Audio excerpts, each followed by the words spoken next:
बच्चों, आज हम 8th क्लास का चैप्टर 3 द सेल्फिश जायंट के क्वेश्चन आंसर करने जा रहे हैं। इस लेसन की जो हिंदी है वो हिंदी ट्रांसलेशन जो है वो मैंने वीडियो डाल रखी है, उसका आप डिस्क्रिप्शन बॉक्स में लिंक आपको मिल जाएगा। तो आइए शुरू करते हैं क्वेश्चन आंसर। फर्स्ट चेक है और फर्स्ट क्वेश्चन है, why is the giant called selfish? राक्षस को स्वार्थी क्यों कहा गया है? सेल्फिश मीन्स स्वार्थी, जायंट मीन्स राक्षस। आंसर है, the giant is called selfish because he did not want anybody to play in his garden except himself.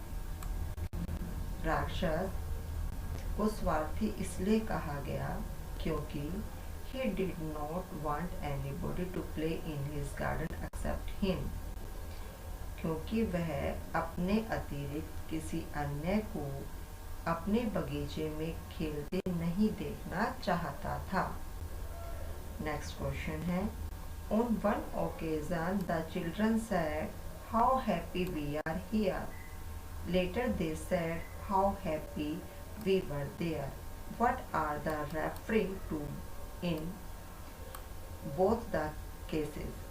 In both the case, बच्चों आपको अगर लेसन में का इंसिडेंट याद हो तो जब बच्चे जो हैं उसके बगीचे में खेल रहे थे तो बहुत खुश थे, लेकिन जब वो राक्षस अपने बगीचे के चारों तरफ दीवार लगवा देता है तब बच्चे जब बाहर होते तो कहते कि हम वहाँ पर कितने खुश थे।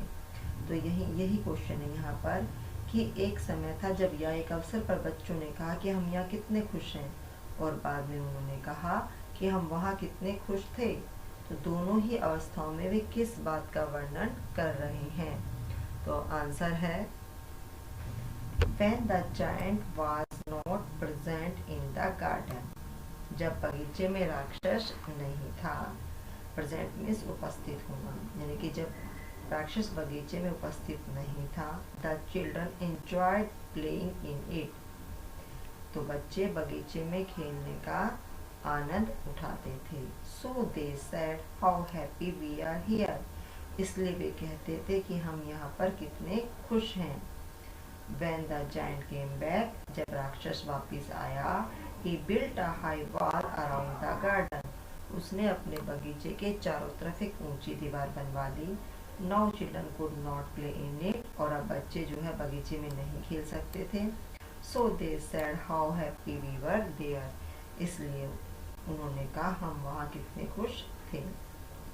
Next question, when spring came it was still winter in the garden, जब बसंत ऋतु आई तो बगीचे में अभी भी शीत ऋतु ही थी। What does winter stand for indicate here, शीत ऋतु यहाँ किसकी ओर संकेत करता है?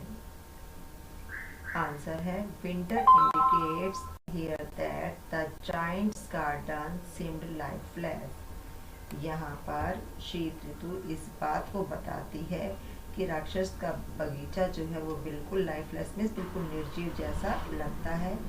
There were no blossom and fruit on the trees, वृक्षों पर फूल और फल नहीं थे। Birds did not sing there, पक्षी भी वहाँ नहीं गा रहे थे। There was no joy, वहाँ पर कोई खुशी नहीं थी। नेक्स्ट क्वेश्चन है, इसी क्वेश्चन का सेकंड पार्ट है, Winter has been presented like a story with its own characters and their activities. शीत ऋतु को अपनी विशेषताओं और गतिविधियों के अनुसार एक कहानी के रूप में प्रस्तुत किया गया है। Describe the story in your own words, कहानी को अपने शब्दों में वर्णन करो। आंसर है, when the giant prevented the children to play in his garden, जब राक्षस ने अपने बगीचे में बच्चों को खेलने पर रोक लगा दी।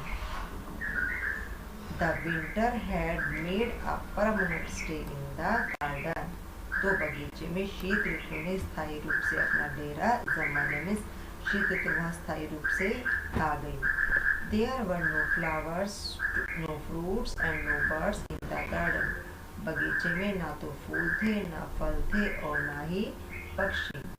It was the snow, the frost, the north wind and the hail that were the main actors in the garden.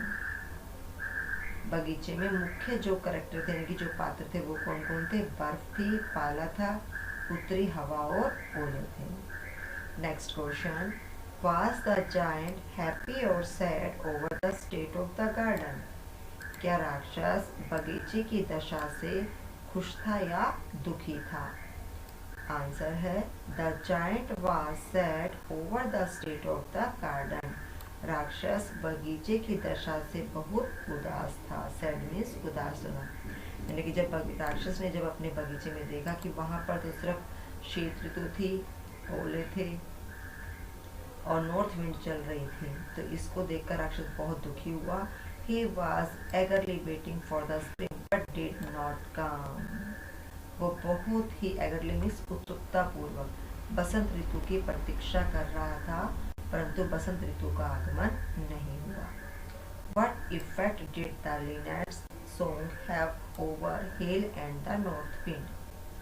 Lynette के गीत का ओलों और उत्तरी हवा पर क्या प्रभाव पड़ा? Hearing the linnet song in the garden, बगीचे में लिनेट पक्षी के गाने को सुनकर the hail stopped dancing, ओलों ने over his head, ओलों ने सिर पर नाचना बंद कर दिया and the north wind stopped roaring, और उत्तरी हवा ने गरजना बंद कर दिया।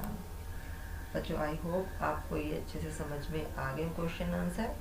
ठीक है, नेक्स्ट वीडियो में नेक्स्ट ट्रैक में इसकी डालूंगी। Thank you.